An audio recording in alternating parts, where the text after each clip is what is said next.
Nggak dengar suara ada.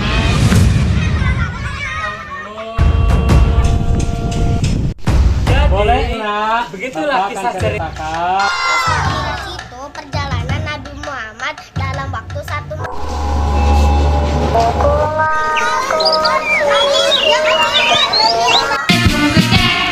빙글빙글 돌아가며 춤을 춥시다. 손뼉을 치면서 노래를 부르자. 랄랄랄라 즐거우게 춤추자.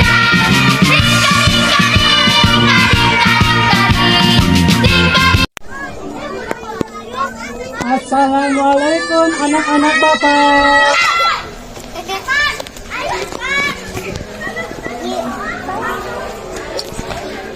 Bapak Emangnya nggak dengar suara dan? dengar Pak. Iya. Selanjutnya kita sholat berjamaah dulu ya. Oke. Alhamdulillah wa syukurillah, tak pantas ku mengeluh. Kau telah beriku segalanya. Asyhadu an la ilaha illallah wa asyhadu anna Muhammadar Rasulullah. Hayya 'alas shalah, hayya 'alal falah, qad qamati shalah. Allahu akbar, la ilaha illallah. Allahu Akbar.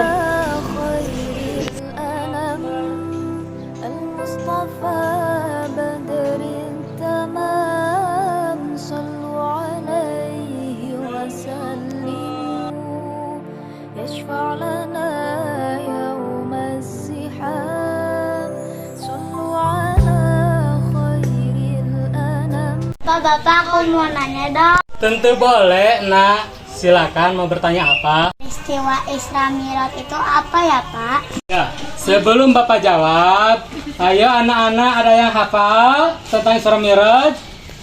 Aku Pak. Boleh Ananda. Isra Mi'raj itu perjalanan Nabi Muhammad dalam waktu 1 malam saat diperintahkan untuk tugas sholat 5 waktu kan Pak? Ceritain dong Pak, ceritain Isra Mi'raj. Iya Pak, ceritain dong, aku penasaran. Boleh nak, Bapak akan ceritakan, tapi mohon disimak dan duduk yang manis ya. Oke. Jadi ceritanya begini ya.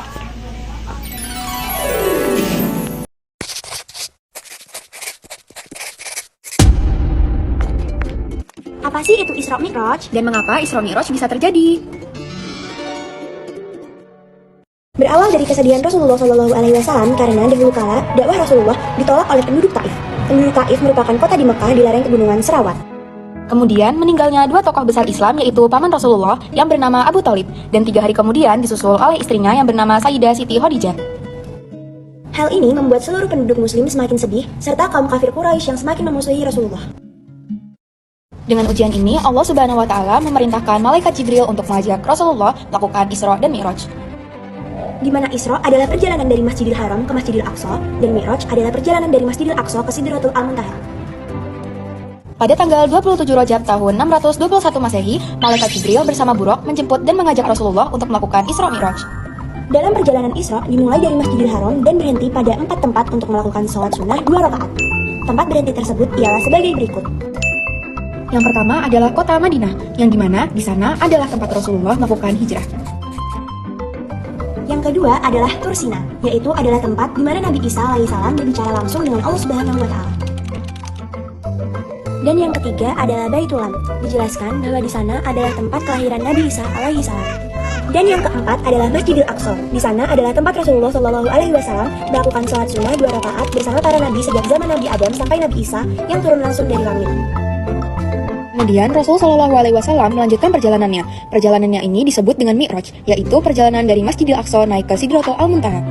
Dalam perjalanan Mi'raj, Rasulullah SAW bertemu dengan para nabi di setiap tingkatan langitnya. Di langit pertama, Rasulullah SAW bertemu dengan Nabi Adam alaihissalam. Di langit kedua, Rasulullah SAW bertemu dengan Nabi Isa alaihissalam dan Nabi Yahya alaihissalam. Di langit ketiga, Rasulullah SAW bertemu dengan Nabi Yusuf alaihissalam. Di langit keempat, Rasulullah SAW bertemu dengan Nabi Idris alaihissalam. Di langit kelima, Rasulullah Shallallahu Alaihi Wasallam bertemu dengan Nabi Harun alaihi salam. Di langit keenam, Rasul Shallallahu Alaihi Wasallam bertemu dengan Nabi Musa alaihi salam. Di langit ketujuh, Rasul Shallallahu Alaihi Wasallam bertemu dengan Nabi Ibrahim alaihi salam. Kemudian Rasulullah Shallallahu Alaihi Wasallam menuju ke Sidratul Al-Muntaha, menghadap langsung kepada Allah Subhanahu Wa Taala. Ketika menghadap Allah, Rasulullah mendapatkan perintah sholat, di mana perintah sholat adalah sebuah prasarana untuk mengabdikan diri kita kepada Allah Subhanahu Wa Taala, juga sebagai jembatan untuk menuju ke langit. Setelah selesai berdialog dengan Sang Pencipta, Rasulullah kembali ke kota Madinah. Tetapi di tengah perjalanannya, Rasulullah bertemu Nabi Musa alaihissalam dan ditanya tentang berapa banyak sholat yang harus dikerjakan. Dan Rasulullah Shallallahu Alaihi Wasallam menjawab 50 waktu. Kemudian Nabi Musa alaihissalam meminta Rasulullah untuk kembali kepada Allah dan meminta keringanan. Rasulullah pun kembali dan meminta kepada Allah Subhanahu Wa Taala untuk meminta keringanan. Setelah pembicaraan yang panjang, perintah sholat pun menjadi 5 waktu, yaitu subuh, duhur, asar, maghrib, dan isya. Setelah mendapatkan perintah sholat 5 waktu, Rasul Shallallahu Alaihi Wasallam diantar malaikat Jibril kembali pulang ke rumahnya. Kemudian datanglah Abu Jahal ke rumah Rasulullah, dan Rasulullah menceritakan kembali perjalanannya itu kepada Abu Jahal. Setelah diceritakan perjalanan tersebut, Abu Jahal pun mengumpulkan seluruh penduduk kota Makkah dan menceritakannya. Kemudian Rasulullah menceritakan kembali dan membuat kaum muslimin semakin yakin terhadap Islam. Meskipun banyak penduduk kota Makkah yang tidak percaya, namun Rasulullah pun mampu meyakinkan penduduk kota Makkah dan memberitahukan kewajiban seorang muslim adalah sholat 5 waktu. Nah, ini adalah cerita tentang Isra Mi'raj Nabi Muhammad SAW. Jadi, hikmah dari Isra Mi'raj, kita ini harus rajin apa?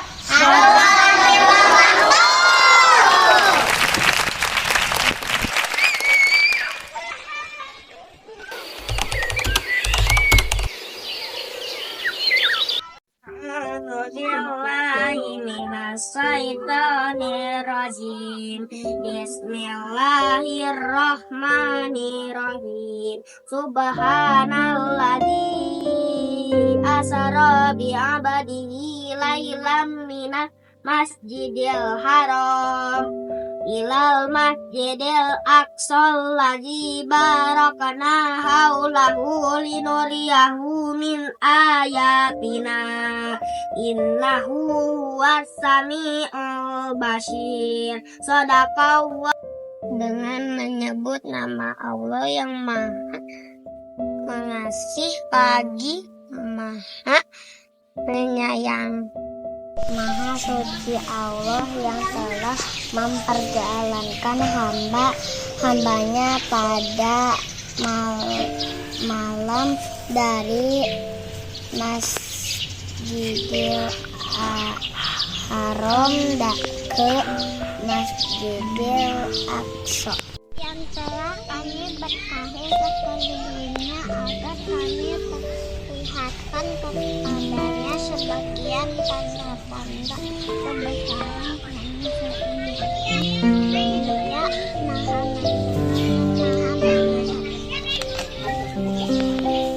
Maha besar Allah dan segala firman-Nya.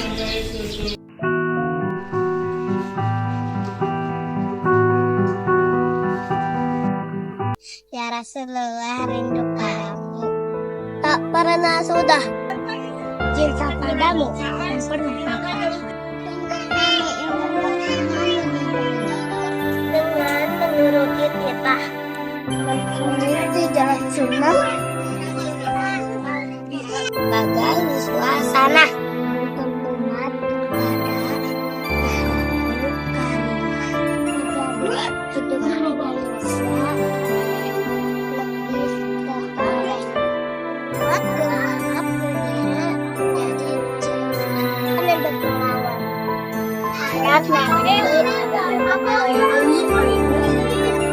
kami di hari kiamat, menyelamatkan kami dari siksa dan laknat. Aku akan selamat. Saat atamu tak pernah jebol. Dengan kami sejak kelak segala keindahan yang jika pernah keduanya meski tak pernah mendengar sejuk sabdamu. Inilah puisi cinta kami untukmu ya Rasulullah, sebagai tanda cinta untukmu